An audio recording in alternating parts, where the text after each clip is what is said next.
Magandang araw sa inyong lahat at welcome sa aking channel. Ang bongga talaga ng Kim Pao Love Team, nina Kim Chiu at Paolo Avellino.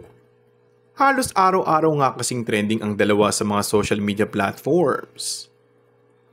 Ngayong araw ay muling kinilig ang Kim Pao fans nang magkasamang nag-enjoy sa pagkain sa isang restaurant sina Kim at Paolo.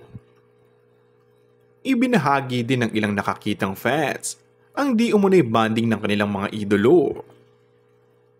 Ipinakita rin ni Kim ang isang video na kumakain ito, pero hindi ipinakita kung sino ang kasama nito.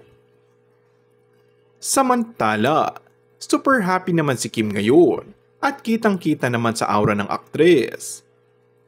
Bukod sa showtime, ay nalalapit na rin na pagsabak muli bilang host ng paparating na programang Pinoy Big Brother ang nasabing aktres. Kakatapos nga lang ng sold-out event ng Kim Pao sa London nitong nakaraang weekend.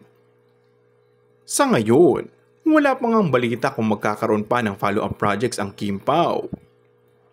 Pero syempre, sigaw ng mga fans, more Kim Pao project pa. Sabi nga, strike while the iron is hot. Kung bago ka lang sa akin channel ay mag-subscribe at pindutin na rin ang notification bell. Maraming salamat!